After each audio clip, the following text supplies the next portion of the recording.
मेरे आका सल्लल्लाहु अलैहि वसल्लम की बारगाह में पूछा गया हज मबरूर क्या होता है? फरमाया हज मबरूर ये है कि वो पहले से बेहतर होकर लौटे, पहले से अच्छा होकर लौटे, पहले से ज्यादा नेक और मुत्तकी परहेजगार होकर लौटे। ये ना हो हम गप्पे हाँक रहे हों, किसी ने माड़ी सी बात की वापस से बाहर हो जाए। मैंने देखा है कि हाजियों को इस तरह बाजू चढ़ाते हुए मेरे खैमे के अंदर। मैंने कहा हाजी साहब आप पहले वो जो किए सारी ज़िंदगी के कसूर वो तो माफ़ करवा लें। आपको पता नहीं मौजूद हरम के अंदर है, कहते मेरी जगह छोड़ता है कि नहीं, मैं तेरे से भाग कर चले, मैं गुज्जर, मैं जट, मैं राई, मैं फला। वहाँ अयाज़ महमूद एक ही साहब में है एक ही साहब में। वो शायर कहता है ये मुहाजिर की है सब, ये पख्तून, ये बलोची, ये सिंधी, ये पाकिस्तानी, ये सब की सफ़े हैं, मगर किसी के अंदर कोई फ़र्क नहीं। ये फ़र्क मिटाने के लिए तो हमें हुक्म है, एक ही लिबास है, सफ़ेद लिबास, दो चादरें हैं, वो चाहे अमीर है या गरीब है। किसी का ये ना हो कि ये अमीर है पहचान हो, ये गरीब है। अल्लाह ताला कोई ऐसा लिबास पसंद हाजियों के लिए बना दिया है कि यहाँ अमीर गरीब नहीं, सारे मेरी बारगाह में एक ही नज़र से देखे जाते हैं। तो हमने अपने मुल्क व मिल्लत की अपने यानी बरादरी और कौम के नुमाइंदे बन के जा रहे हैं। कोई ये ना कहे आम बच्चा गलती करे कहते माँ बाप ने इन्होंने सिखाया कुछ नहीं। हमारी वजह से मेरी माँ को मेरे बाप को बुरा कर क्यों?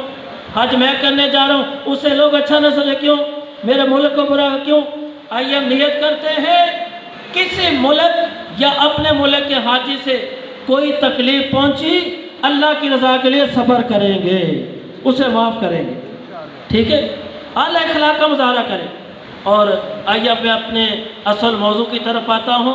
मेरे प्यारे प्यारे हाजियों और हजनों, हमारे अखलाक अच्छे होंगे तो इंशाअल्लाह हमारा हज भी अल्लाह की रहमत से कबूल होगा इंशाअल्लाह से। अखलाक क्या है?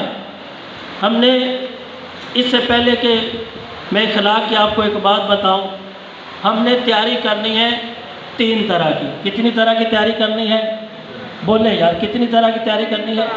3 तरह। आप बोलेंगे ना, मुझे पता है कि आपकी तवज्जो मेरी तरफ है क्योंकि सीख रहे हैं, तकरीर नहीं हो रही। 3 तरह की हाजियों और बाजियों हमने तैयारी करनी। वो पहली तैयारी वो है रूहानी तैयारी। क्या करना है? मर्द ज़रा ऊँची आवाज़ से बोले, बाजिया अगर ना भी बोले तो सुन रही है क्योंकि कुछ मामला ऐसे कि इनकी आवाज़ बुलंद नहीं होनी चाहिए। पहली तैयारी कौन सी है? रूहानी तैयारी। कौन सी तैयारी है? रूहानी तैयारी। और दूसरी है जिस्मानी तैयारी। क्या है? जिस्मानी तैयारी। और तीसरी है सामान्य सफ़र। सामान्य सफ़र के हवाले से इंतज़ामी अमूर में हम ये एक बात सुन चुके हैं, मगर मैं इशारा कर ये कहता चलूँ, कम से कम 4 जोड़े सूट क्या बना लें, 2-3 चप्पलें ले लें। ऐसा तो चप्पल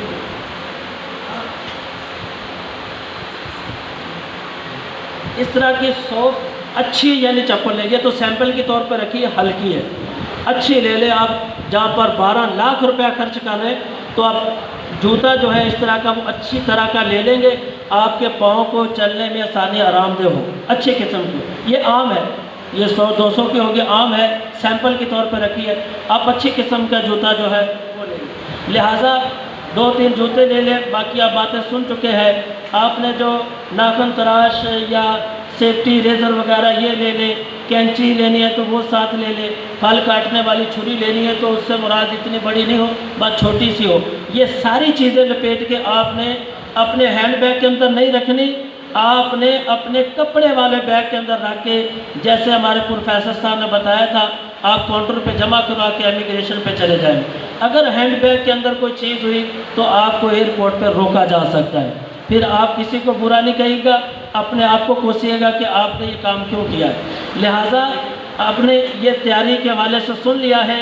और मैं 2 तैयारियाँ जो है, पहली तैयारी हमने क्या करनी है? रूहानी तैयारी हमने करी। रूहानी तैयारी क्या है? ऐ हाजियों आइए सुनिए, हमने बड़ों के दिल दुखाए हैं, हमने माँ बाप को भी सताया होगा, छोटे बहन भाइयों के हक भी पैमाल किए होंगे, पड़ोसियों को भी तंग किया। मैं नहीं कहता आपने किया होगा, मगर ऐसा होता है। आपने तहत जो मजदूर मुलाजिम हो उनको भी दबाया होगा, आपने गालियाँ भी दी होंगी। सबसे पहले रूहानी तैयारी ये है, अल्लाह पाक ने फरमाया वतिमुल हज्जा वल उमरता लिल्लाह, ए हाजियों, ए मेरे हबीब, इन हाजियों को उम्रा करने वालों को फरमा दो, हज या उम्रा करना है तो मेरी रजा के लिए करना है। हम किसकी रजा के लिए जा रहे हैं? बोले तो सही हाजियों, बोलो किसकी रजा के लिए जा रहे हैं? अल्लाह की रजा के लिए। अल्लाह की रजा इसी के अंदर है। जिसका दिल दुखाया है, रूहानी तैयारी, आपने हाथ बांध के उनसे माफ़ी मांगी। मेरे आका सल्लल्लाहु अलैहि वसल्लम ने फरमाया हज उम्रे के लिए जाओ, अपने अज़ीज़ो कारब से माफ़ी मांगो कि मैंने आपका ज़िंदगी के अंदर दिल दुखाया हो, मेरे कौलो फेल से अगर आपको कोई परेशानी आई हो, ज़बान से अगर किरदार से आपका दिल दुखा हो, मुझे अल्लाह हज पे बुला रहा है।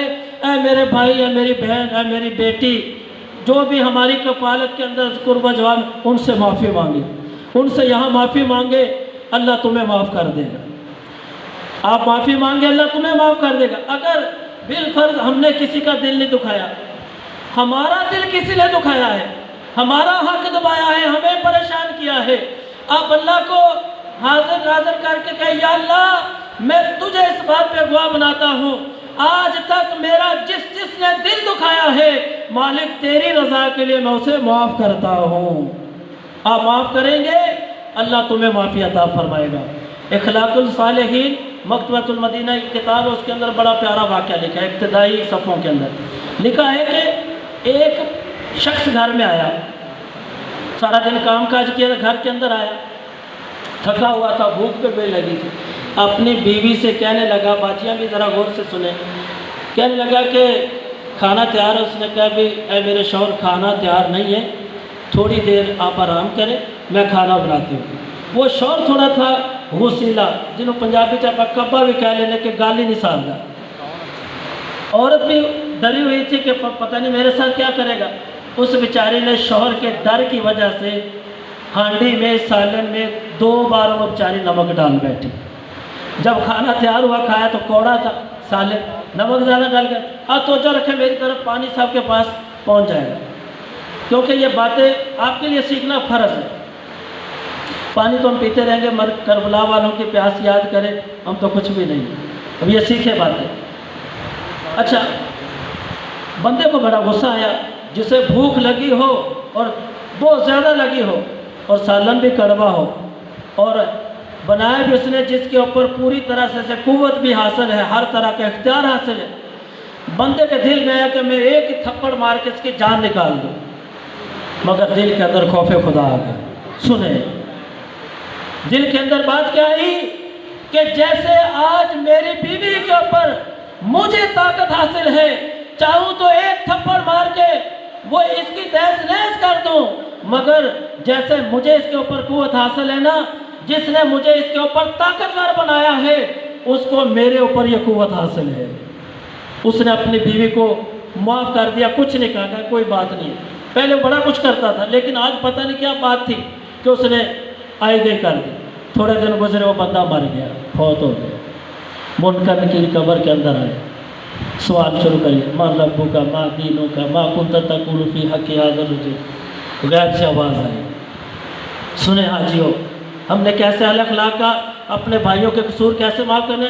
गैब से आवाज़ आई, ए फरिश्तों, क्योंकि उस दिन इसने मेरी बंदी को अपनी बीवी का एक कसूर माफ़ कर दिया था, मैं रब ने इसके सारी उम्र के कसूरों को माफ़ कर दिया, मैंने इसकी बख्शिश फरमा दी। इस तरह हम भी माफ़ी से नवाज दें। और जो बहन भाई हैं, भले अब हमारे इलाकों में यही है कि हज पे जाए उम्र सबको इकट्ठा कर लेते, आप इकट्ठा करें, जो नाराज़ उनको खुद जाके बुलाएं, उनसे माफ़ी मांगे। ये है रूहानी तैयारी। एक दो जुमले और सुन लें।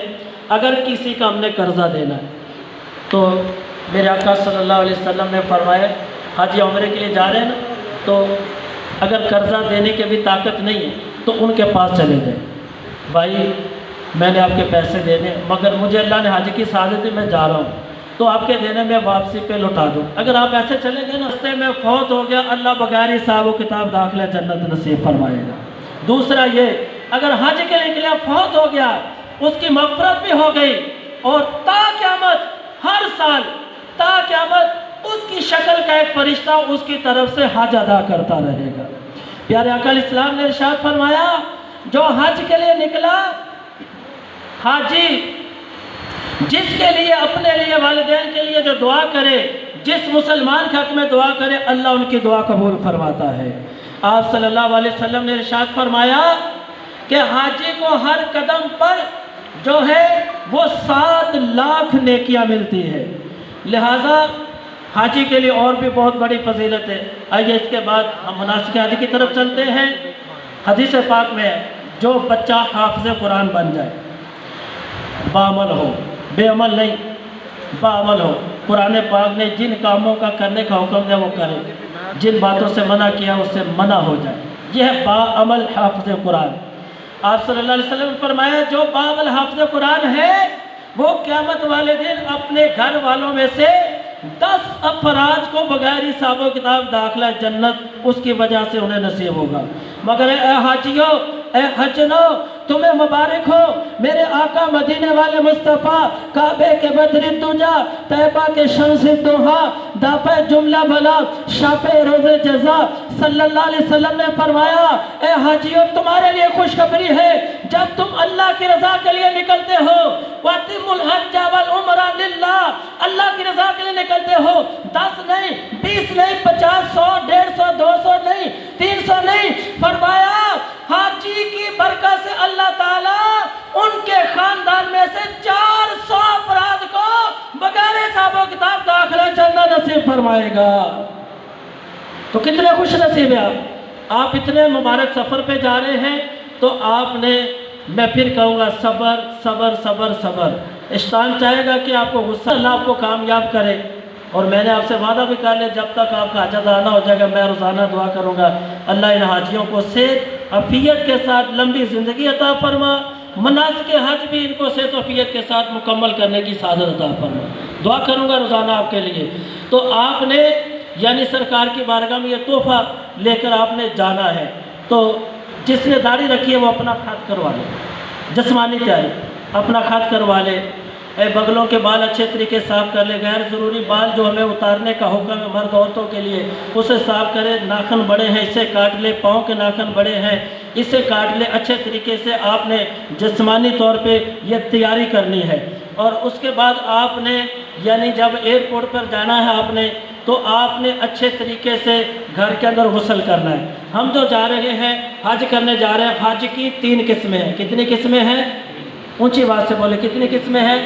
नंबर 1 हज किरान। क्या है? हज किरान। बोलिए आप मेरे साथ बोले ताकि याद हो जाए। नंबर 1 क्या है? हज किरान। नंबर 2 है हज तमत्तो। नंबर 3 है हज इफराद। लेकिन हमारे पाकिस्तानी, बांग्लादेश और इंडिया यानी बरसगीर जो हमारा है पाको हिंद, ये अमूमी तौर पे हज तमत्तो ही करते हैं और इसी के अंदर हमारे लिए आसानी है। अब हज तमत्तो में क्या होता है कि हमने पहले यहाँ से जब एहराम बांधना है ना अपने पाकिस्तान एयरपोर्ट से, हम जो है वो उम्रे का एहराम बांधेंगे। पहले जाके हम उम्रा अदा करेंगे, बाजियाँ भी और हाजी साहबान भी, और उसके बाद 8 या 7 दिल हज को हज का एहराम बांधेंगे। इसी में आसानी है। हज किरान ये है कि अगर हमने हज किरान करना है तो आप समझे कि अगर आपने पाकिस्तान से एहराम बांध लिया, एक ही एहराम के साथ पहले उम्रा अदा करेंगे, फिर जब तक हज अदा ना हो जाए हम एहराम की पाबंदियों के अंदर रहेंगे, चाहे वो 10 दिन पहले चले जाए या 1 माह पहले चले जाए। यानी अगर अब हमारी फ़्लाइट पहले आ गई तो आप यानी यूँ समझे 40 दिन आपके लिए मुश्किल हो जाएगा एहराम की पाबंदियों में रहना। आप लिबास नहीं पहन सकते, एहराम की पाबंदियों के अंदर रहेंगे। फिर हज किरान वाला अगर एक गलती करता तो जुर्माने उसने 2 देने हैं, क्योंकि उसने उम्रे का हज का एहराम दोनों की नियत की हुई है। अगर एक उसके ऊपर दम वाजिब होगा, दम का मतलब है बकरा उसने कुर्बानी की शराइत वाला देना है। अगर हज किरान वाले ने गलती की तो 2 बकरे देने होंगे। इसलिए हम हज तमत्तो करेंगे। हज तमत्तो के मसाइल मैं आपके सामने रखूँगा। पहले हमने उम्रे के लिए जो है वो एहराम बांधना है। एहराम बांधने से पहले ये एक तजर्बा शेयर कर रहा हूँ, आपने जब एहराम ख़रीदना है तो उसकी चादरें आपने चेक कर लेनी है। बेहतर ये है लट्ठा के नीचे पहनने वाली ये लट्ठा हो, ये मोटी किस्म का बेहतरीन है। ये 2017 में मैंने लिया था। हर साल ये काम देता है। बहुत अच्छी किस्म का ये लट्ठा है। जहाँ 12 लाख लगा रहे हैं तो ये भी 2-4 हज़ार लग जाएगा। तो हम अपने हज के लिए लगा रहे हैं, किसी पे एहसान नहीं कर रहे। अच्छी किस्म का ले, बरीक ना हो, मोटी किस्म का ये लट्ठा ले ले।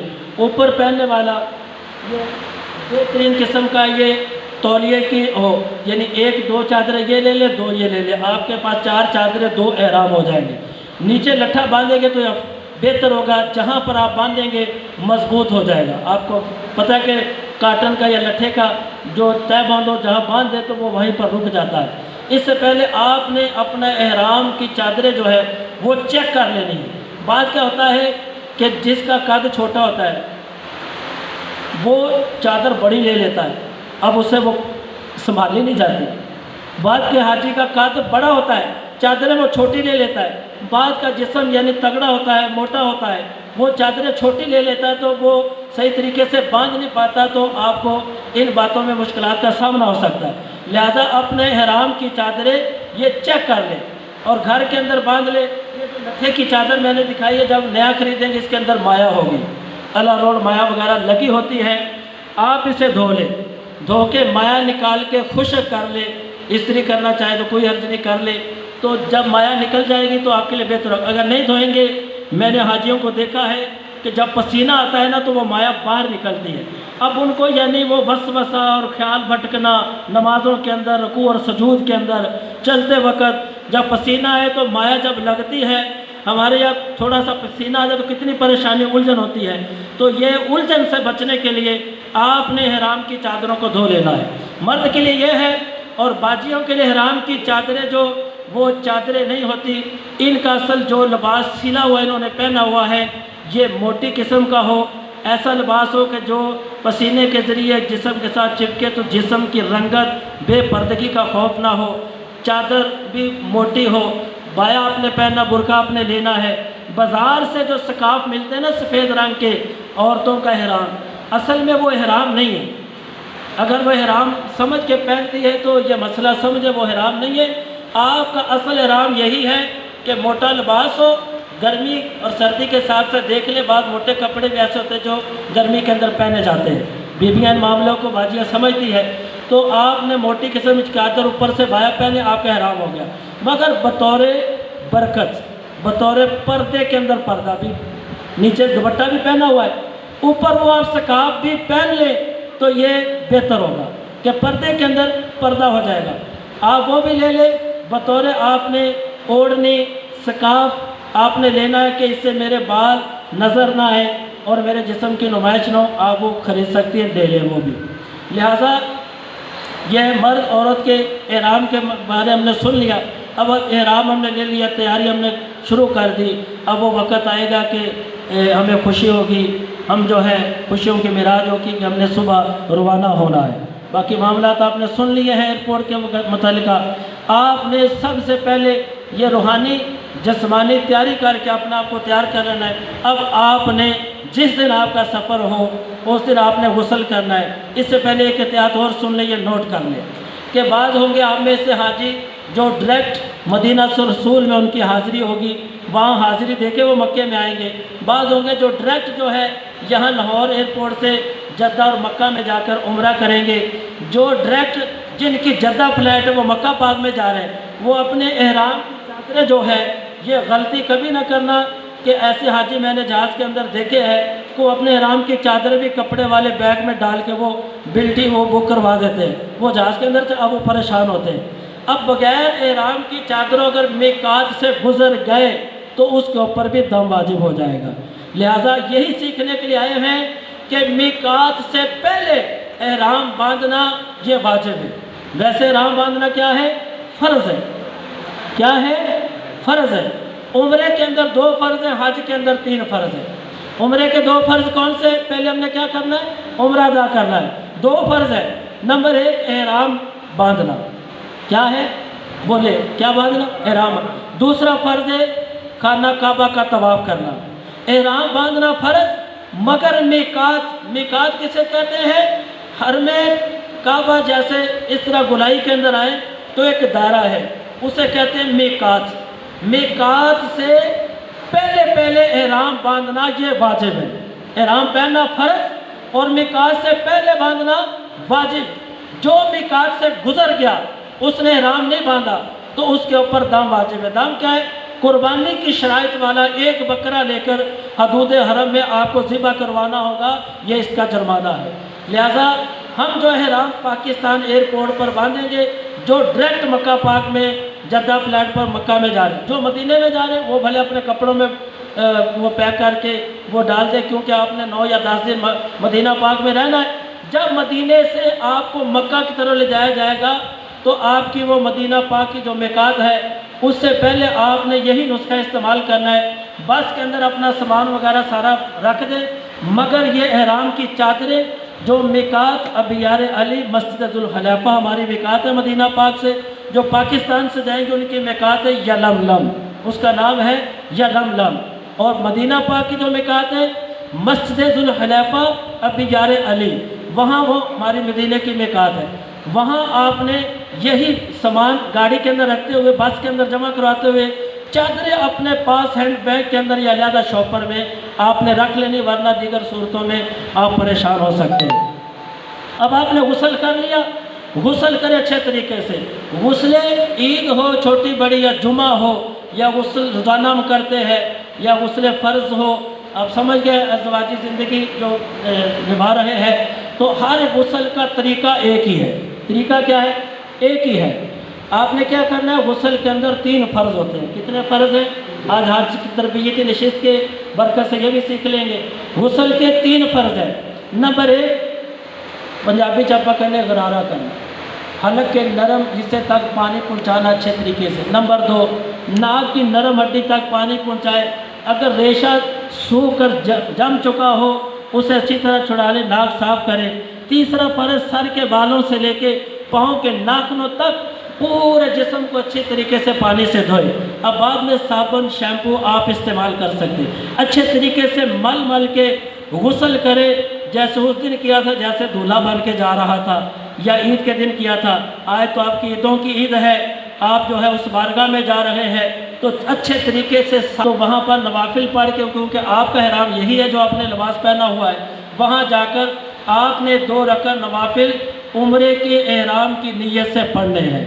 मर्दों ने मर्दों वाली जगह पे, बाजियाँ हो सके तो अपने घर पर भी ये पढ़ सकती है। पर्दे वाली जगह पर घर से निकलते हुए 2 जो रकअत नवाफिल वो सफ़र के पढ़ ले, ये सुन्नत है।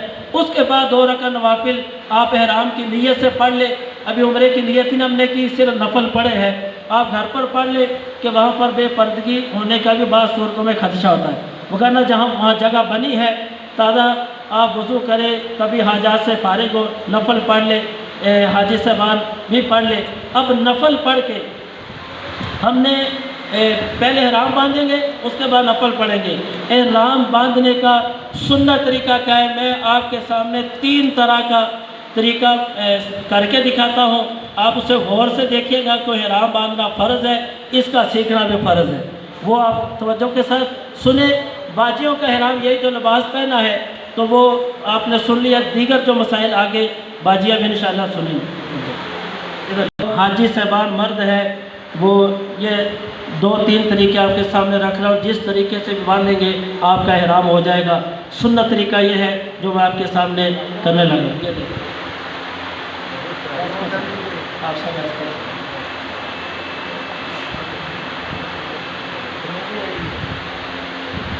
यह चादरें जो मेरे पास है, मैंने अपने कद के हिसाब से माप कर रखी हुई है, आपने भी एहतियात करनी है। 4-5 इंच ये सामने वाले जो पल्ला है आप देख रहे हैं, साइड ये इतनी बड़ी हो, इन दोनों को आपस में इस तरह मिलाएं और इनको पकड़ लें।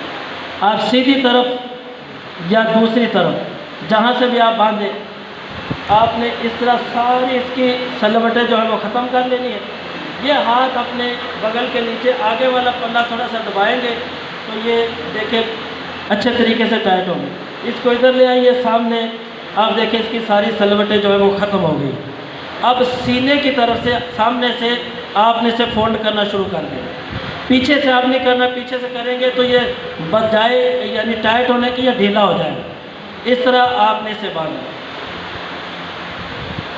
अब ये इतना टाइट हो चुका है कि इसे बेल्ट बांधने की ज़रूरत नहीं है। और ये भी याद रखें, बेल्ट हमने इसलिए नहीं बांधना कि मेरा ihram टाइट हो जाएगा, मजबूत हो जाएगा। हमने वो बांधना है अपनी रकम, अपने पासपोर्ट की कापी, शनाख्ती कार्ड की कापी, वोचर की कापी, टिकट की कापी, सैलरी जो आपको मिलेगा गवर्नमेंट की तरफ से, या कोरोना वैक्सीन के जो कार्ड वगैरह होंगे, इन तमाम कागजात की हिफाजत के लिए आपने बांधना है। ज़िम्नन ihram की चादर उससे मजबूत होगी तो इसमें अब कोई हर्ज नहीं है। एक तरीका ये। दूसरा तरीका ये दोनों किनारे आपस में, पहले मैंने बोला था एक छोटा कर ले, अंदर वाला सामने बड़ा, अब आपस में इसे दोनों को मिला लें बराबर हो। अब जहाँ हमारी ये कमर है यहाँ से इसे पकड़ लें और इसे फोल्ड करना शुरू कर दें।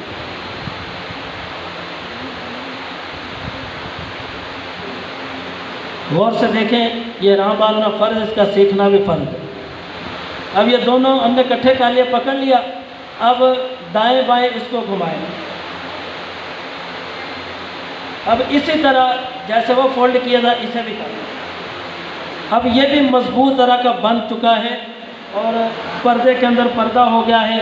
अब ये भी आपको परेशान नहीं करेगा, रुकू और सुजूद में आते जाते बेपर्दगी नहीं होगी। ये एक तरीका। दूसरा, तीसरा तरीका ये है कि हमारे अक्सर यानी देहाती लोग जो तहमद, चादर, धोती पहनते हैं, थोड़ा सा फ़र्क के साथ बांधने का तरीका वही है कि वो यहाँ से पकड़ते हैं। अब देखिए, तो इस तरह कर लेते हैं, ऐसे ही, तो ये आगे से उठ गई है, इसमें बेपर्दगी होने का ख़तरा है। ठीक है, अगर आप ऐसे बांधना चाहें तो सिंपल तरीका है जो बेपर्दगी ना हो। आप ये अंदाज़न ये यानी एक बालिश या एक फुट कह लें, इतनी जगह आपने छोड़ देनी। ये पकड़ लिया मैंने और इधर से देखें ये भी छोड़ दिया। अब आप भले उसी तरह बांध लें। अब देखें नीचे बेपर्दगी होने का खदशा नहीं है। जब किनारे पकड़ेंगे ना किनारे उठ जाएंगे। जब एक हाथ यानी एक फुट जगह छोड़ के आप बांधेंगे तो वो नीचे किनारे चले जाएंगे। आप भले चाहे तो ऐसे ही इसे अंदर करके इसे भी ऐसे फोल्ड करें। समझ आ गई? कोई औखी गाल तो नहीं जिंदगी समझना, यानी इस तरह आप करेंगे आपका ihram हो गया। तो इस तरह भी बांधेंगे तो देखें इसमें भी बेपर्दगी होने का खतरा नहीं है। ये बांध कर आप ये जो हमने एक फिट छोड़ा था इसको इधर खींचें। अब देखिए सामने भी पल्ला होगा, नीचे भी होगा, ये पर्दे में पर्दा हो गया। ये तीन तरीके हैं। पहला तरीका वही है सुन्नत तरीका जो मैंने आपको बताया है, वो एक बार फिर देख लो। बाकी आप जैसे भी पहनेंगे आप दोबारा देखें जी। इंशाल्लाह ये आप 2 बार भी कहेंगे, करके दिखाऊंगा। हमारा काम ihram से शुरू होना है। पहला तरीका जो अफजल है वो ये 2-4 इंच, ये कम से कम एक हाथ, ये पहले वाला सामने वाला पल्ला जो वो बड़ा करें।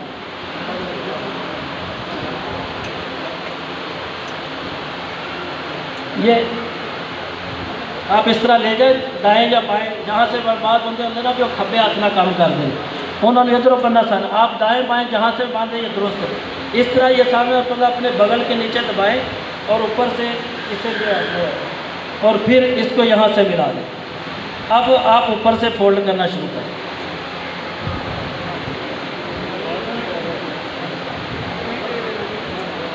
ये तजर्बा आपके सामने बयान कर रहा हूँ बरकत के लिए। 2017 में मैंने 16 में मैंने वो बेल्ट इस्तेमाल किया था सामान की हिफाजत के लिए। उसके बाद मुझे नहीं याद, हाज़िरी हो जाती है आपकी दुआओं की बरकत से हर साल, तो मैंने बेल्ट नहीं बांधा। ऐसे मजबूत हो जाता है क्योंकि वो हमारी हाजत नहीं है। हाजत सिर्फ कागजात या रकम की सेफ्टी के लिए है, लिहाजा इस तरह बांध लें। अब आपने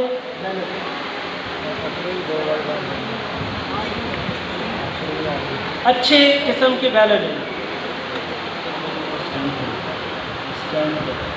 अच्छी किस्म का बेल्ट आपने ले लेना है।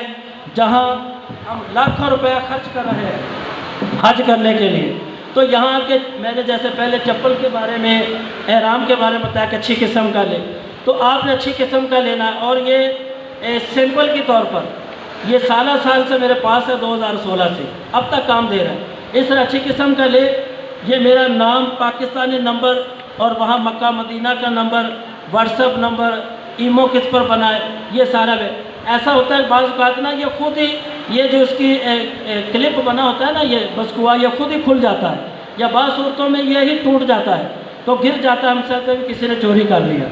अब ये आपका ड्रेस वगैरह लिखा होगा ना, तो वो गुमशुदा मकतब पर दे देंगे, कम से कम आपके ज़रूरी कागजात तो आपको मिल जाएंगे, परेशानी नहीं होगी। इस तरह बैग कपड़े वाला, उसके अंदर भी एक पर्ची लिख कर अंदर रख दे। अगर बैग किसी बस के अंदर या भूले से, क्योंकि पूरी दुनिया से हाजी आ रहे हैं और हर तरह के कलर मौजूद होते हैं, हो सकता है तुम्हारा बैग अपना सर के ऊपर लेगा हो गलती से, अगर उसके अंदर भी एक पर्ची के ऊपर लिख कर रखा होगा तो आपका बैग आपके कमरे के अंदर या आपके मोहल्लम के पास वो पहुंच जाए। ये एहतियात है। लिहाजा आप अच्छी किस्म का बैग, इसके अंदर क्या खसूसियत है ये देखिए। उस वक्त तो ये 400-500 का मिले, शायद अब ये 1000-1500 का होगा। ये एक बड़ी पॉकेट है, इसके अंदर आप अपना बड़ा मोबाइल डाल सकते हैं।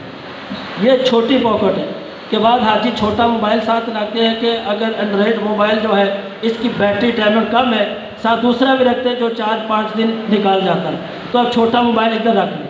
अब इसको ऊपर से ये चिप के जरिए बंद कर ले, इसके ऊपर अच्छी जिप लगी हुई है, अंदर पॉकेट है। अगर कोई 500 वाला रियाल वाला नोट है, 200 वाला है, 100 वाला है, तो यहाँ रख ले। ज़रूरत की रकम है जो 1 रियाल से लेके 5, 10, 20 वाले, वो इधर रख ले, ताकि आपको पता हो कि छोटे रकम इधर है तो इधर से निकाल लें। ये एहतियाती तदबीर है। अब आपने ऊपर अगर ये बैलेट बांधना है तो किस नीयत से बांधना है? सामान की हिफाजत की नीयत से। सामान की हिफाजत की नीयत से बांधेंगे, ज़िम्नन एहराम की चादर भी मजबूत हो जाएगी, तो इसमें कोई हर्ज नहीं है। एक और नुस्खा, ज़ाती नुस्खा बता रहा हूँ कि हरम काबा में और दीगर लोगों पर यहाँ भी जेब कतरे और दीगर लोग मौजूद होते हैं, वो चाहे पास साइड से आए हों या वहाँ के हों, क्योंकि आपने तैयार क्या करनी है, आप जो बैलेट ले रहे हैं ना, ऊपर से फोल्ड किया हुआ है, इसी की चादर की एक तह खोलें और इसको इसके अंदर कर दें। ये बहुत आपको तजर्बा अपना बयान कर। अब ये देखिए अंदर हो गए ना, वही बैलेट भी छुप गया। अब कोई नीचे से पीछे से ब्लेड मारे या खुद जिप खुल गई है, इस चादर की बरकत से आपकी रकम, आपका पासपोर्ट की कापी, आपके टिकट की कापी, दीगर कागजात ये महफूज रहेंगे। ठीक है, वही है, आपने खोल लिया और इसको पीछे से कर लिया। अब कितना मजबूत हो गया, हर चीज़ सेफ होगी। समझ आ गई? आइए आगे चलते। अभी हमने एहराम बांधा, ऊपर वाला जो एहराम ये अच्छी किस्म के तौलिए का हो तो गर्मी और सर्दी में हमारी ये इससे बहुत सेफ्टी होती है। आप जो हज करने जा रहे हैं वो गर्मी ज़ोर की होगी, तो ये मोटा होगा ना, तो ये धूप की जो तेज़ शुआएं उससे आपको हिफाजत में रखेगा, तो इंशाल्लाह फ़ायदे में रहेंगे। ये ऊपर वाली चादर इस तरह ये उल्टे कंधे पर जो है ये थोड़ा सा पल्ला जो कम रख ले और ऊपर से इसे ऊपर से ले आए। जो पहली बार जा रहे हैं उनके लिए एक और तजर्बा अपना ज़ाती शेयर कर रहा हूँ। आप इसको आगे से ये गले के अंदर डाल लें, इससे ये क्या होगा कि गिरफ्त इसकी जो है वो मजबूत होगी है, और सुजूद के अंदर बार बार एहराम को हाथ लगाने की या इस तरह की नौबत नहीं आएगी। ये तरीका मैंने आपको सीधा सीधा सा बता दिया। आइए अब एहराम की चादरें हमने पहन ली है पाकिस्तान एयरपोर्ट पर।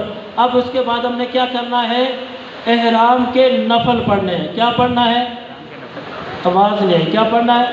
नफल पढ़ने। माशाअल्लाह, अल्लाह आपको सलामत रखे। चलेंगे, यही सीखने आएंगे, यही तो सीखना हमने, कंधा नंगा कहाँ करना है और कहाँ नहीं करना है। आगे चलेंगे इंशाअल्लाह। आपने 2 रकअत नवाफिल पढ़ने हैं। उलमा ने लिखा है पहली रकअत में सूरह फातिहा के बाद सूरह काफिरून पढ़े, कुल या अय्युहल काफिरून, ये पढ़े। दूसरी में सूरह खलास पढ़े, ये अफजल है। मगर आपको ना आती हो तो सूरह खलास भी पढ़ ले, ये भी ठीक है। आपने नवाफिल पढ़ लिए, हज ने जो है इन्होंने नवाफिल पढ़ लिए। अभी भी आपने उम्रे की नीयत नहीं करनी। आपने उम्रे की नीयत करनी जहाज़ के अंदर जाके। जहाज़ जब हवावार हो जाएगा आपको खाना दिया जाएगा, आप खाना खा लें। वज़ू नहीं है तो ताज़ा वज़ू कर ले, सहूलत होती है जहाज़ के अंदर। और अगर कुली वगैरह करनी तो वो कर लें। अपने हाथ चिकनाई लगी है तो अच्छे तरीके से साफ़ कर ले। अब आप फारुग हो गए, अभी आपने ये नियत करनी है उम्रे की। मैंने इब्तिदा में बोला था हम कौन सा हज कर रहे हैं? हज तमत्तो। कौन सा हज कर रहे हैं? हज तमत्तो। इसमें पहले उम्रा करेंगे, बाद में 7 या 8 जिल हज को हज का राह बांधेंगे। लेकिन होता कि वो पंजाबी जी गल कर रहे सादी, वो कहते चाचा जी कितने चले हो? कहता जी हज करने। भाई कहाँ जा रहे? हज करने। एहराम बांध लिया? हाँ जी मैं हज का एहराम बांध लिया। अगर उन्हें एक कह दिता नियत कर लेना मैं हज का एहराम बांध लिया, तो उस दिन तो उनका हज के मुनासिब को शुरू हो गए, वो पाबंदियाँ च आ गए। सानू को पूछे जा तो हज ते रहा, मगर मैं पहले जाके उमरा करांगा। की करांगा? पहले उमरा करांगा, फिर मुनासिब हज अदा करांगा। हमने उम्रे का एहराम बांधना है। ये कितनी अहम बात है। अगर किसी ने कह दिया मैंने हज का एहराम बांध लिया या अल्लाह, तो वो उसी दिन से हज के लिए मुहर्रम हो गया। हमने पहले उम्रे का एहराम बांधना है। अब जो है जब खा पी के फारग हो गए, अब हमने उम्रे की नीयत करनी है। उम्रे की नीयत दिल के इरादे को कहते हैं। एक बात और नोट कर ले, बाद हज की जो मुनासिक है हज के, वो उम्रे के अंदर अदा। मसलन हज का उम्रे का एहराम बांधने का तरीका है, तवाफ़ करने का तरीका है, हजर अस्वद के सामने सलाम करने का तरीका है, नवाफिल हज के तवाफ़ में भी पढ़ेंगे, उम्रे के तवाफ़ में पढ़ेंगे, सफ़ा मरवा की सही भी करेंगे। क्योंकि ज़्यादा टाइम उम्रे पे लगेगा तो उसमें काफ़ी हज के मुनासिक अदा हो जाएंगे। फिर इख्तिताम पर मिना अरफा की हाज़िरी वो बयान करें। आपने तवज्जो से ये बातें सुननी। आपको अरबी आती हो तो अरबी में नियत करें, अल्लाहुम्मा इन्नी उरीदुल उम्रा फयस्सिरहु ली व तक़ब्बलहा मिन्नी व अइन्नी अलैहा व बारिक ली फ़ीहा नवैतुल उम्रता व अहरमतु बिहा लिल्लाहि तआला। अगर आपको अरबी नहीं आती आपने परेशानी नहीं लेनी। मैंने शुरू में भी कहा था आपने परेशान नहीं होना। आप अपनी उर्दू और पंजाबी मादरी ज़बान में कह सकते हैं। पंजाबी के अंदर नियत कर ली, या अल्लाह अज़्ज़वजल मैं तेरी रज़ा वास्ते उम्रे दा एहराम बन्या, ए मौला मेरी तरफों कबूल फरमा, सानिया पैदा फरमाते मेरी बख्शिश फरमा दे। अल्लाह मैंने उम्रे के एहराम बांधा तेरी रज़ा के लिए, मेरी तरफ से इसे कबूल फरमा, आसानियाँ पैदा फरमा और मेरी मग़फ़िरत फरमा। आपने ये अल्फाज कह ले, दिल के अंदर नियत हो गई। आप हाजी जो है मर जो वो मोहरिम और बाजियाँ मोहरिमा हो गई, यानी अब हमारे ऊपर एहराम की पाबंदियाँ आयद हो गई। जब हमने उम्रे की नियत कर ली तो कम अज़ कम एक बार तलबिया पढ़ना ये वाजिब है। क्या है? वाजिब है। बोले क्या है? ये वाजिब है। एक बार हमने क्या पढ़ना? तलबिया क्या है? आइए मिल के ऊँची बात से अपने पढ़ी साहब की वीडियो बना लेंगे तो साहब को भेजनी है। ये तलबिया पढ़ रहे होंगे तो ये अभी हमने हेडक्वार्टर में ये भेजी। तो बाजियाँ वो आसनाबाद में पढ़ेंगी, हाजी जो है ये ऊँची आवाज़ से पढ़ेंगे। बाजियों की आवाज़ इतनी हो कि इनके अपने कान सुन ले, इनके अपने कान सुन ले कि तलबिया पढ़ा है, वहाँ हज पर भी, उम्रे पर भी और यहाँ पर। ये एहतियात आपने करनी है। मर्द ऊँची आवाज़ से पढ़ेंगे। ये तलबिया सीखना भी हमारे लिए वाजिब है कि हमारा जब हज उम्रे का एहराम बांधा हमारा सबसे बड़ा विर्द वजीफ़ा यही है। कौन सा है? आइए मिल के पढ़ ले। लब्बैक अल्लाहुम्मा लब्बैक लब्बैक ला शरीक लक लब्बैक इन्नल हम्दा वन निअमता लक वल मुल्क ला शरीक लक। हाँ, तो इस तरह आपने, चले आस्था पढ़ लेते हैं। लब्बैक, आवाज़ आया, लब्बैक अल्लाहुम्मा लब्बैक लब्बैक ला शरीक लक लक लब्बैक इन्नल हम्दा वन निअमता लक वल मुल्क ला शरीक लक लब्बैक अल्लाहुम्मा लब्बैक लब्बैक ला शरीक लक लब्बैक इन्नल हम्दा वन निअमता लक वल मुल्क। अभी हम मुहरिम हो गए हैं। जब नियत करने से पहले आपने क्या करना है? सर पर इमामा, टोपी, रुमाल, किसी किस्म का कोई कपड़ा पहना हुआ है तो उसे आपने उतार देना है, उसे आपने उतार देना है। अपना सर नंगा कर लेना है। ये मर्दों के लिए हुक्म है। बाजियों के लिए क्या है कि वो अपना सर बाल अच्छे तरीके से ढांप लें। बाजियों के लिए यह है कि जब मुहर्रम हो गई है यानी हज उम्रे की नियत करने से पहले अगर पहले उसने नकाब किया हुआ था, पर्दा किया हुआ था, तो अब वो नहीं कर सकती। इनके चेहरे की जो टिकली है, मुकम्मल चेहरा है, वो नंगा रखना ये अल्लाह रसूल का हुक्म है कि बाल जहाँ से उगने शुरू होते हैं थोड़ी के नीचे, इस कान की लौ से इस कान की लौ तक ये मुकम्मल चेहरा है। इन्होंने हज या उम्रे की नियत करने से पहले अपने चेहरा नंगा कर लेना है। मर्दों के लिए हुक्म है कि तुमने खबरदार इनकी तरफ देखा, अपनी निगाहें नीची रखनी है। लिहाजा ये अल्लाह तबारक व तआला की बंदियाँ हज उम्रे के अंदर इन्हें अल्लाह रसूल का हुक्म है अपना चेहरा नहीं छुपाना। मर्दों के लिए हुक्म है कि इनके चेहरे की तरफ नज़र नहीं करनी, बदनिगाही नहीं करनी, नज़र बद से नहीं देखना। लिहाजा हम अपनी निगाहें जो मर्द है वो नीचे रखेंगे, क्योंकि उनके लिए हुक्म है चेहरा नंगा करे। मर्दों ने हुक्म है कि वो अपनी निगाहें नीचे रखे। एक नुस्खा कि अगर आप अचानक पर्दा करना भी चाहे कि कोई गैर महरम आ गया है, यूँ समझ के हज या उम्रे की किताब हो या हवाल झेलने वाला पंखा हो, कोई गैर मर्द आ गया तो आप बाजियाँ देखें सारी मेरी तरफ, इस तरह आप कर लें। इससे चेहरा भी छुप गया है और इस तरह मस भी नहीं हुआ, इस तरह आगे कर लें। तो इस तरह आपने निगाहें नीचे रखनी है। अब हम जो है एहराम की पाबंदियों के अंदर आ गए, वो हज का एहराम हो या उम्रे का एहराम हो, हज की नियत हो या उम्रे की नियत हो, हम दोनों में जब हज या उम्रे की नियत करेंगे उससे पहले सर नंगा कर लेंगे। हज या उम्रे की नियत कर ली, लब्बैक पढ़ लिया, हमारे ऊपर पाबंदियाँ आयद हो गई। अब मर्द के लिए सर पर टोपी, कपड़ा, रुमाल, इमामा से बांधना ये मना हो गया है। इस तरह बदनिगाही ये पहले भी हराम था, अब दर्जा उला हराम हो गया है। पहले खुशबू लाना जायज़ था, अब हमारे लिए ये भी मना हो गया है। गाली गलोच, दबे दबे अल्फाज, चुगली, ग़ीबत ये पहले भी हराम था, अब दर्जा उला हराम हो गया है। इस तरह और भी बहुत सारी पाबंदियां हैं। मर्द अपने पाँव का जो उभार है, हड्डी जो है वो नहीं छुपा सकता, ये जो हड्डी है ये नहीं छुपा सकता।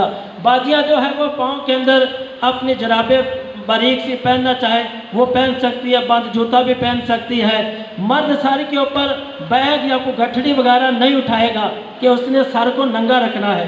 बाजी अगर बैग अपना सर पर भी हाथ में अगर वजनी है तो सर पर रखना चाहे तो कोई हर्ज नहीं, वो रख सकती है। इस तरह मियाँ बीवी जो जा रहे हैं, जब तक हज या उम्रा अदा न हो जाए वो दोनों एक दूसरे के लिए जायज़ न रहे, जब तक के वो अपना हज या उम्रा अदा न कर ले। उनसे ऐसी गुफ्तगू भी नहीं करनी, उनको शहवत की निगाह से देखना भी नहीं, मर्द औरत या औरत मर्द को, ये उनके लिए तमाम तरह की ये पाबंदियाँ हैं। तफसील पढ़ने के लिए रफ़ीकुल हरमैन जो किताब उसके अंदर यानी वो ये सारी बातें मालूम है, लिहाजा लिखी हुई है, वो पढ़ लें। लिहाजा हम पाबंदियों के अंदर आ गए। मुख्तसर ये कि हम यानी लब्बैक पढ़ते हुए अब हमारा चलना फिरना, उठना बैठना, सीढ़ियों पे चढ़ना, बिल्डिंग के अंदर आना जाना, पांचों नमाजों के बाद सबसे बड़ा विर्द और वजीफ़ा यही है, लब्बैक अल्लाहुम्मा लब्बैक लब्बैक ला शरीक लक लब्बैक इन्नल हम्दा वन निअमता लक वल मुल्क ला शरीक लक लब्बैक अल्लाहुम्मा लब्बैक लब्बैक ला शरीक लक लब्बैक इन्नल हम्दा वन निअमता लक वल मुल्क ला शरीक लक। जब भी आपने लब्बैक पढ़नी शुरू करनी है तो कम से कम 3 बार आपने पढ़नी है। आइए थोड़ा सा मुख्तसर करता हूँ। आपको मक्का पाक में आपकी बिल्डिंग के अंदर ले जाया जाएगा, आप अपना सामान वगैरह रख रहे, आपको बेडरूम साफ दिखाया जाएगा, ये आपका कमरा, आपका बेड है। आपके बाकायदा वहाँ पर दरवाजे के आगे नाम लिखे होंगे जिस जिस हाजी ने जिस कमरे में जाना है। तो आप अपना सामान सफ़र रख के बाद हाजी होते हैं वो जोश के अंदर कहते हैं चलो जी जल्दी जल्दी उम्रा करने चले। आपने जोश के साथ होश को कायम रखना है। आप थके होंगे, पहले घर में बहन भाई आए, सारी रात जाकर गुजारी, अब यहाँ से लाहौर पहुँचे 2-3 घंटे लगे, वहाँ पर 4-5 घंटे हमने वहाँ पर पहले एंट्री देनी, वो टाइम लगा। 5-6 घंटे में हम जद्दा एयरपोर्ट पर पहुँचे, वहाँ से 2-3 घंटे में बिल्डिंग में पहुँचे। हम तो थके होंगे, हम बहुत ज़्यादा थक चुके होंगे, लिहाजा आपने जल्दी नहीं करनी। याद रखें कि एक उम्रा अदा करने के लिए तवाफ़ और सही जो है कमोबेश ये 7 किलोमीटर ये सफ़र बन जाता है। आपने ये भी पैदल तय करना है। लिहाजा आप थोड़ी देर थके तो 2-3 घंटे आराम कर ले, उठे, तंजा वज़ू करे, भूख लगी खाना खा ले, ताज़ा दम हो जाए। इससे पहले एक तजर्बा शेयर कर रहा हूँ। जो हाजी गुम हो जाते हैं वो अपनी गलतियों और ना सीखने की वजह से गुम होते हैं। आपने क्या करना है, आपका 10 का ग्रुप है, 20 का है, 5 का ग्रुप है, आप अपने ग्रुप को इकट्ठा करके मशवरा कर लें। मशवरा क्या करना है, तवाफ़ के अंदर अमूमी हाजी आगे पीछे हो ही जाते हैं, अजनबी आगे पीछे हो जाती है, वो गुम नहीं होते, हम एक दूसरे को देख नहीं पाते, हम कहते हैं वो मेरी माँ जो है वो गुम हो गई, हजन वो बिछड़ गई है, गुम हो गई। आपने क्या करना है, अब तो सऊदी हुकूमत ने, वहाँ इंतज़ामिया ने एक और सहूलत दे दी है। आप हरम काबा में जब उतरेंगे ना, चारों तरफ आपको बोर्ड नज़र आएंगे, नीले रंग का, सब्ज़ रंग, मसलन बाबुसलाम है तो सब्ज़ रंग उसके ऊपर लिखा हुआ है, यह बाबे अबू बकर है तो वहाँ पर पीला रंग है, यह बाबे अली है तो यहाँ पर नीला रंग लिखा कलर होगा, ये जो दीगर दरवाजे हैं बाबे नबी है तो मुख्तलिफ़ किस्म के रंग वो बोर्ड के ऊपर कर दिए गए हैं कि अनपढ़ हाजी भी हो तो वो अपने बोर्ड के हिसाब से अपने हाजियों को बता सके। अगर हम बिछड़ जाए तो ये नीले रंग के बोर्ड के नीचे आ जाना, तवाफ़ से फारग होकर यहाँ इकट्ठे हो जाएंगे। ये आपने मशवरा कर लेना है। एक और मकाम है मेज़ाब रहमत, वो परनाला जो रहमत का काबे की दीवार में नस्ब है, उसकी सीध में आप देखेंगे ना तो जगह खाली होती है, सीढ़ियाँ बनी हुई हैं, बैठने की जगह, वहाँ काम हो रहा है, वहाँ पर रुकावटें लगी लेकिन सीढ़ियाँ वो आपको मिल जाएंगी। आप ये भी कर सकते हैं कि जो हाजी या हजन हमसे बिछड़ जाए वो मेज़ाब रहमत के परनाले की बिल्कुल सीध में तवाफ़ मुकम्मल करके वहाँ जाके बैठ जाए। जब आप फारिग हो जाए, वहाँ पहुँच जाए, इस तरह आप गुम नहीं होंगे, रहनुमाई आपकी हो जाएगी। और बाहर किसी को आपने तलाश नहीं करना। लाखों लाख हाजी होंगे यहाँ, उम्रे का रश वो माशाल्लाह बेशुमार है, तो हज पर तो सारी दुनिया से लाखों लाख हाजी आएंगे। लिहाजा आपने ये पॉइंट आपने तय कर लिया। दूसरा, वो कार्ड आपके पास हो, जो बिल्डिंग हो नीचे फौरी कार्ड ले लें, जहाँ गुम हो जाए पाकिस्तान के खातमीन होंगे, जिसको भी आप दिखाएंगे आपकी बिल्डिंग तक आपको वो पहुंचा देंगे। ये आपने मेरा मशवरा मैंने आपके सामने रख दिया है, आप इस पर चलेंगे तो फ़ायदा हो जाएगा, वरना हाजी जाते आगे पीछे परेशानी होगी। लिहाजा आपने अब यानी आराम कर लिया, आप ताज़ा दम हो गए, वज़ू करें, मिसवाक शरीफ करें, अब जो है बिल्डिंग से बाहर आके मक्के की काबे की तरफ रवाना हो। ज़ाहिर नसीब आपने रब की बारगाह में हाजिर हो रहे हैं। अब शर्म और निदामत के साथ निगाहें झुकाते हुए, अपने गुनाहों को याद करते हुए, उसकी रहमत पर नज़र जमाते हुए, अल्लाह के सच्चे वादों पर यकीन करते हुए, लब्बैक अल्लाहुम्मा लब्बैक लब्बैक ला शरीक लक लब्बैक इन्नल हम्दा वन निअमता लक वल मुल्क ला शरीक लक, ये विर्द, ये तलबिया पढ़ते हुए काबे की तरफ रवाना हो। पहली बार अफजल है कि बाबुसलाम से हमारा दाखिला हो। अगर बाबुसलाम की समझ ना आए तो जिस दरवाजे से भी दाखिल हो जाएंगे आप नीचे चले जाए। बाबुसलाम का कौन सा तरीका पहुंचने का, आप किसी से पूछ ले, सफ़ा मरवा की साइड पे है, सफ़ा मरवा के अंदर से बाबुसलाम दरवाज़ा है। बाबुसलाम वो दरवाज़ा है, इसकी सीध में हमारे आका सल्लल्लाहु अलैहि वसल्लम के घर मुबारक है जहाँ आपकी विलादत हुई थी। आप अक्सर इसी दरवाजे से दाखिल होते थे। आप यहाँ से पहली बार दाखिल हो तो अफजल है, ज़्यादा सवाब है। नहीं तो जिस दरवाजे से भी मैं बाबुसलाम की हाज़िरी की तरफ से आपको ले जाना चाहता हूँ, आप बाबुसलाम से जब दाखिल होंगे, जब आप सामने देखेंगे तो दरवाज़ा कब आपके सामने होगा। आप निगाहें नीचे किए, आप जो है काबे के अंदर बाबुसलाम से दाखिल हों, जो ही काबे पर नज़र पड़े तो आपने 3 बार ये पढ़ना है, ला इलाहा इल्लल्लाहु अल्लाहु अकबर। क्या पढ़ना है? ला इलाहा इल्लल्लाहु अल्लाहु अकबर, ला इलाहा इल्लल्लाहु अल्लाहु अकबर। अब पहली नज़र पड़े, हदीस पाक में है, जब काबे पर पहली नज़र पड़े आप जो दुआ मांगेंगे अल्लाह वो दुआ कबूल फरमाएगा। मेरे शेख तरीक़त अमीर अहले सुन्नत लिखा है, आप यूँ कह रहे, या अल्लाह मुझे बगैर हिसाब किताब दाखिला जन्नत नसीब फरमा, खात्मा ईमान पर फरमा। बाद उलमा ने लिखा है आप इस तरह दुआ मांग ले, या अल्लाह मैं जब भी नेक और जायज़ दुआ मांगूँ मेरी उम्र भर की हर दुआ जायज़ जो वो कबूल फरमा। अगर यही कबूल होगी उम्र भर की दुआएं कबूल हो जाएंगी।